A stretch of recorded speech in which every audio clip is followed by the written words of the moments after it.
Welcome to Talk of the Town. I'm your host, Ellen Barrett, and we have a great show for you today. And we are starting off the show with the Mad Rollin' Dolls and also the Dairyland Dolls. And it's kind of a cool explanation if you ever get to hear from them and kind of hear about how their whole organization works. It's a pretty cool system. But thank you both so much for being with us today. I have Happy, Go Lucky, and Blanche. Good morning. Thanks for being with us. And your names are always so cool. And I know you kind of are given your names. So it's just a great way to, kind of boost your confidence and mood, right? So you can get out there and perform. And we are talking about an event coming up. And so it sounds like there's going to be a pretty big event coming up at the Alliant Energy Center, September 23rd through the 25th. Can you tell me about that? Sure. Yeah, actually, Madison's own Mad Rollin' Dolls Roller Derby League is going to be hosting the Women's Flat Track Derby Association Division I Championships. Awesome. This will be the fourth and final of the season, and you're going to see 10 of the top 40 teams in the world competing at this event. Wow. Yeah, basically you're going to see the best roller derby in the world here in Madison. It's a once-in-a-lifetime opportunity for everybody to see the best flat track roller derby that there is. Wow. We have teams coming from Finland, New York, and we get to host, but we also get to play. And we're Division I playoffs, yeah. That is incredible, and I think that's one of the best things about Madison. We've had on the Ultimate Disc team here in Madison. Yeah. We have so many, interesting sports where really we're hosting these events here, where it's the best people across the country and people here in Madison can come see it. Yeah. So super exciting stuff, and we're so glad to have you guys here. And now, like I had mentioned, or you had mentioned, that you guys are going to be competing as well, the Dairyland Dolls. And so you'll be competing in the D1 playoffs, is that right? Yes. Now, how much work do you guys put in to prepare for something like this? Well, first off, we have practices at least 3 days a week. We're on skates practicing at least 6 to 7 hours. In addition, a lot of us are doing a lot of off-skates workouts, a lot of cross-training. I know Blanche here was on a 100-day, what was that? It keeps me motivated if I put it on Facebook, so I'm doing 100 days of workouts. I'm on like day 52. Oh my gosh. Yeah, and you want to stay prepared. I am a jammer in roller derby, and she's a blocker, so you have to be very fit in order to play, and that's like physically fit. Like your body aesthetics can look different. We have very lean people, we have bigger ladies, all different kinds of body types just staying fit together. That is so cool, and what a cool message also, to bring that physical fitness aspect into it. Wow, I'll have to follow you on Facebook. Yeah, please do. That's motivating just for me to hear that. Right? That's awesome. So if people are thinking this sounds really cool and pretty awesome, where can people go get tickets? Well, you can actually go to our website, www.madrollindolls.com, but you can also go to www.wftda, which is the Women's Flat Track Derby Association.com. You just Google in playoffs, and you'll find a link to buy tickets. And of course, Facebook, Facebook always, right? Yep. Twitter. Yeah. Yeah, there you go. So what can people expect from this event on and off the track if they come visit? Well, first off, it's going to be very intense action on roller skates. I can imagine. Big hits, big spills, big jumps, high fives, crying. It's just going to be a very intense and powerful event. I love it. Yeah, and on the track, you're basically going to see the athleticism and roller derby. Like, if you want to know what the definition of roller derby is, you'll see it there on the track. Oh. Off track, I don't know. That's not my. You never know what's going to happen. There'll be merchandise. There'll be great T-shirts, glitter, I assume, awesome hair, some good tattoos, but a lot of fun. I love it. Now, how did both of you discover roller derby? So I was at the Willie Street Parade in 2007, 2008, and I'm a hairdresser, so I was doing some hair of the people that play roller derby back then, but I saw them skating around at the Willie Street Parade, and I was like, I want to do that. And my father passed away, and I was like, just tired of being the kind of person that wanted to do things, so when they had tryouts, I went, and it was the same year Whip It came out, that movie by Drew Barrymore. So I tried out, and that's been 9 years now. So yeah, I love it. Yeah. How about for you? I actually saw a posting on Craigslist. Oh. I was looking for something to do. I was at home with 2 twin daughters, and my husband was working long hours as a brewer. And I was like, we just got to go do something. And the thing said, roller derby, also looking for skaters. So even before I went and watched, I was like, I like roller derby and I need something to do to keep me sane. Sure. And I went and I joined. I love it. And again, the Mad Rolling Dolls, thank you so much for being with us today. Thank you. Thank and you. Talk of the Town, we'll be back with more right after this. Welcome back to Talk of the Town, and I am joined now by Scott Manley, and you are with Wisconsin Manufacturers and Commerce. Thank you so much for being with us today. Thanks for having me on. And we're used to seeing a familiar face with Steve, and he was with Wisconsin Business World, and that's kind of a part of your entire organization. Is that right? That's correct. Okay, very cool. And just to kind of learn a bit more about what you guys are and what you do, can you just tell us a little bit more about WMC? Sure, we're the state's largest general business association.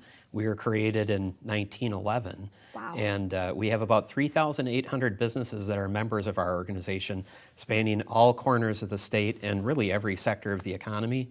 And our mission is simple. That's to make Wisconsin the most competitive state in the nation to do business.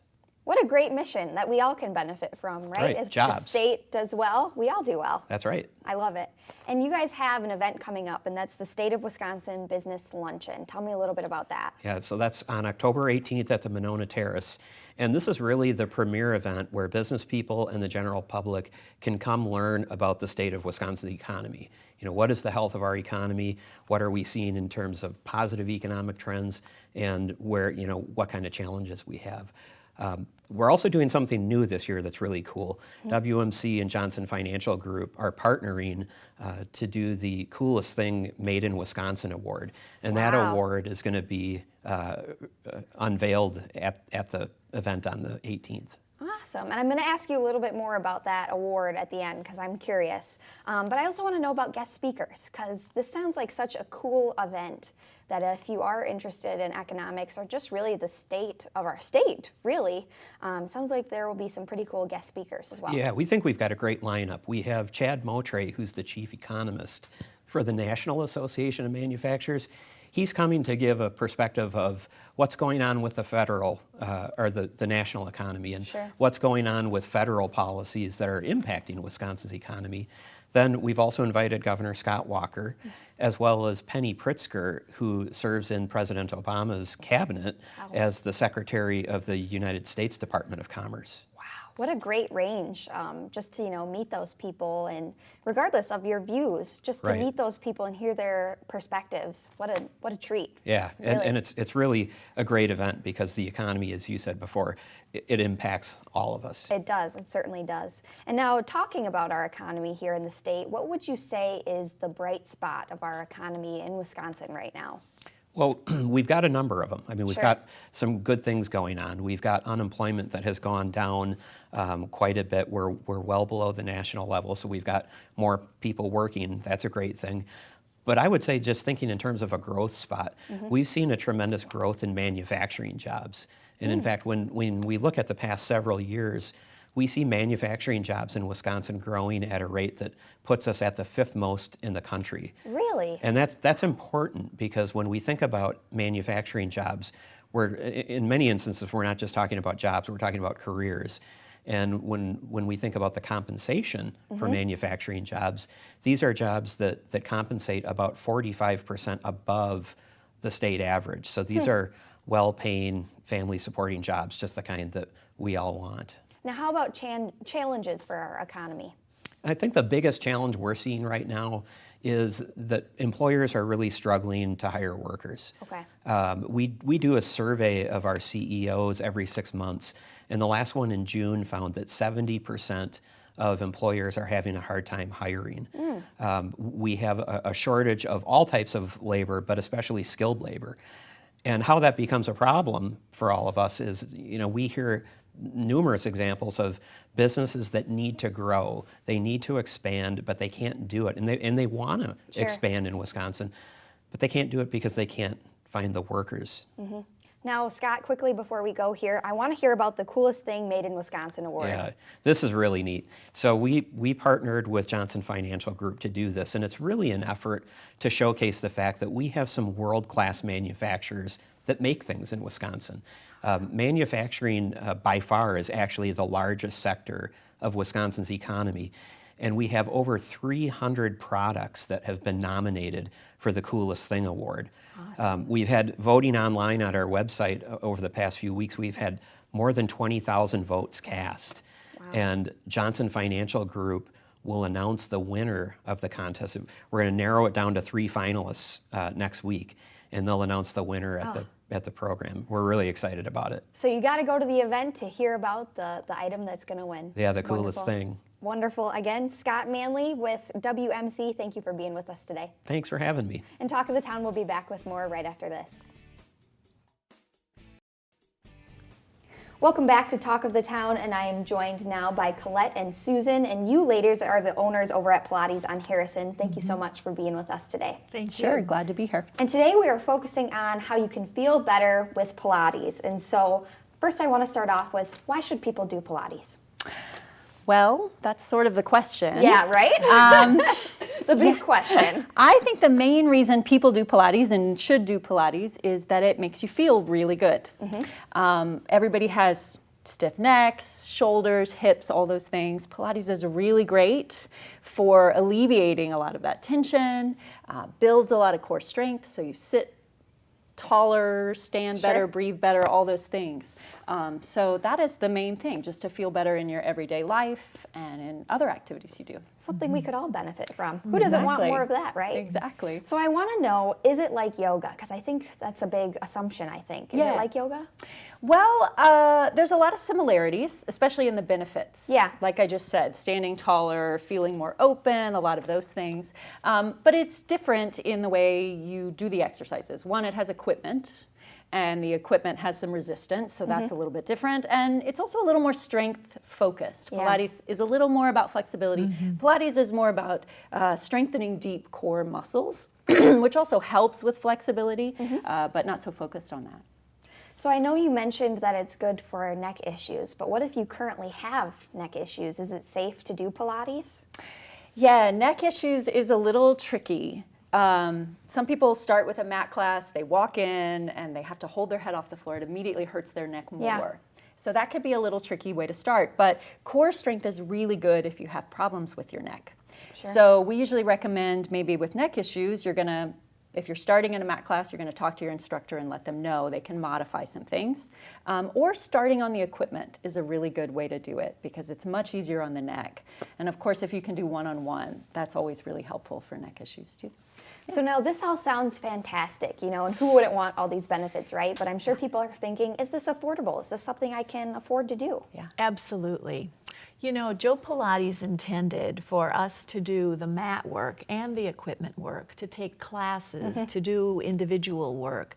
And so I think a very affordable way to try Pilates is to put together a practice that mixes all of those approaches. Absolutely. But, I'd like to say something more about this. Our health and fitness is a precious commodity. And one of the reasons that I love doing Pilates is that I know it's going to benefit me years down the road. And I'm going to be an older adult with a greater sense of independence. And I'm going to live in a pain-free body because of the Pilates that I've been doing. That's such a great point because you really have to think of that your body is a temple and you only get one, right? So you better take darn good care of it while you can. Unless you're a Buddhist, then maybe you get a few. Right, maybe you get more than, right? You never quite know. But yeah, that's a great point that it is an investment in yourself and that, a worthy investment at that. And that kind of leads into my next question too. I want to know what both of you like doing the most about Pilates.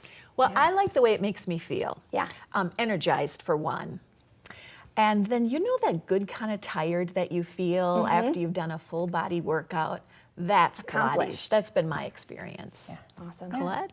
Yeah. Oh, I would say very similarly, I feel stronger when I do other things. And I'm a dancer. That's my training. Sure. And I still teach dance at UW and still perform. And so the Pilates really helps me with doing those other activities.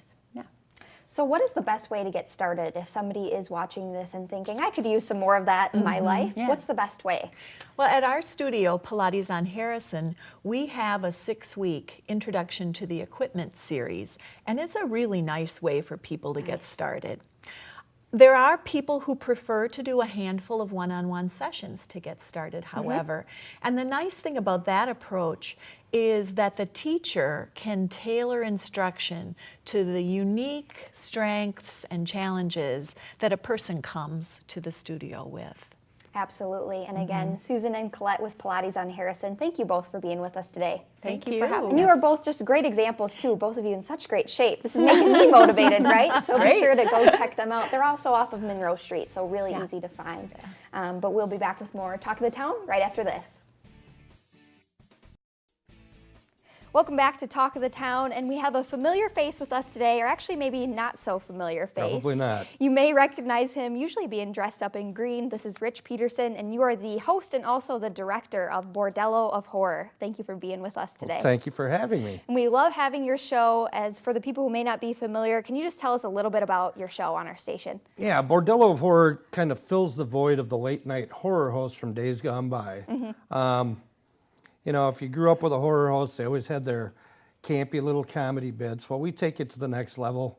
We're actually more like a variety show. We do our comedy bits, we have musical guests, we have movie reviews, household tips, and we show some of the best and worst of public domain horror and sci-fi films. I love it. And like you said, you guys kind of have a little bit of a mix of everything, so it always keeps you guessing about what you're going to see next and keeps you really entertained the whole time.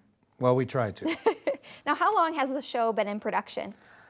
We started in 2008 sporadically online, and then in 2013, 2014, I think is when we came to Channel 57. Wow. And we're coming up on our 100th episode, third week in October, I believe. That's so exciting. Anything extra special you guys are going to do for that episode? If all goes well as planned, we're going to be filming at the live show that we've got coming up October 1st. Love it. And hopefully airing that for our 100th episode. Awesome. And that's a great segue into, you know, really what I want to talk about today is you have this live performance coming up. What are the details of that event? It's Saturday, October 1st. We're going to be live on stage without a net at the El Ringling Theater in Baraboo, Wisconsin. Wow. And it's a benefit for the theater itself, which recently underwent $3 million in renovations. Wow. And That's to go pretty back in there significant. and see the place, it's just gorgeous. Oh, what a great cause, and to just do something kind of fun and different too than what you guys usually do, because usually you guys can't see this, but we kind of turn this space and flip it around to usually where you shoot your show. Yeah. So yeah, we've been shooting here for a while. What made you want to do a live performance? Well, it's something different, obviously, but I grew up with that theater, and it is so beautiful. And I mean, I saw Star Wars there the first time. I had many first dates there. Growing up, I worked in the theater guild at the theater. Wow. And to just be able to perform on that stage and give something back to the theater, I just thought it was a really good thing to do. What a cool connection to kind of use that space different ways, you know, throughout your whole life. And now you're going to be on the stage performing. How cool. Hopefully, it'll be entertaining. Now, what can people expect to see at this performance? We're not even sure yet. Oh, You know, so it's going to be a surprise. yeah, we'll do our own little comedy bits. We do have a couple little film segments. We're going to have some special guests. We've got a guest MC to start out the show, Dr. Ivan Cryptosis. And we're going to be showing the feature film Spider Baby, starring Lon Chaney Jr., Carol Omart, and Sid Haig. Now, I can take a guess about what that movie is maybe about. Does it have to do with spiders? Not really. Oh, Not really? really. Surprising. What's that film about, if you could give us a little sneak preview? It's about a family of children that have a ward that's taking care of them, but they've got a degenerative disease. Oh. And the other family members are trying to take them away from their caretaker. Interesting. Yeah. Interesting stuff. Well, it sounds like a good one to check out. Yeah, definitely. It's a classic. Absolutely. And now I hear there might be an after party.